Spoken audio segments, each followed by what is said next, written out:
Hello guys, today we will be unboxing AKG headphones. The model is Y500. It's a Bluetooth headphone and it has a power backup of 33 hours.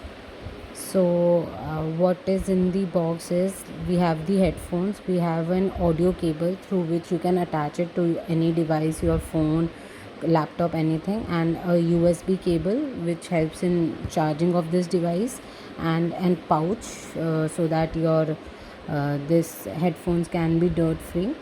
So the jack is 3.5 mm, the audio jack cable, and so let's just unbox it. So this is how it looks from the inside. Now let's open it and see what is in here.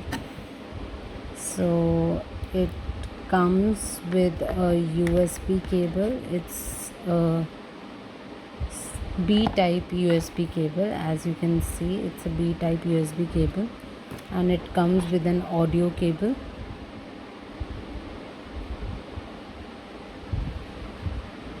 And this is how it looks. So this is the pouch.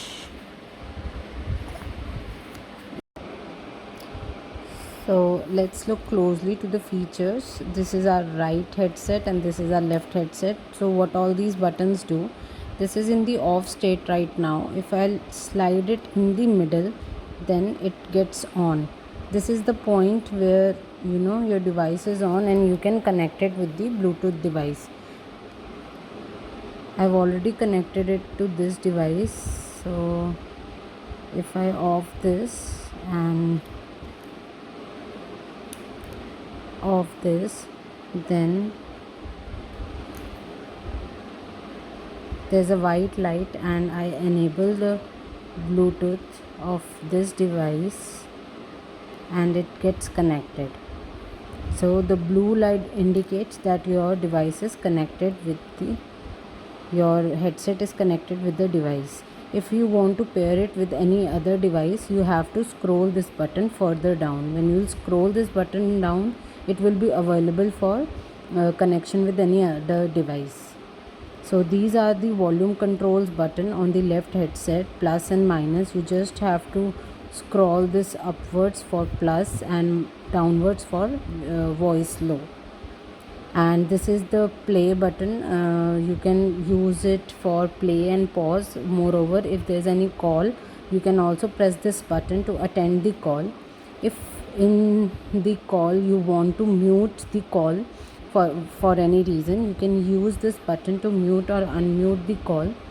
And this is where the charging will occur. This is the B type slot and this is the audio jack if you don't want to connect it via Bluetooth. What happens with this mode is, if you click this mode, the light becomes white and blue. This is what indicates a new mode which is present. It is called ambivert mode. What happens in this mode is, generally when we are using headset, we can't listen to anyone else noise because it helps for noise cancellation as well. But using this mode, you can be aware of the surroundings, like what is happening around. So if you press this button, the light blinks between white and blue. It means the ambivert mode is on, and you can off it through this button on. So this is how it looks and it works.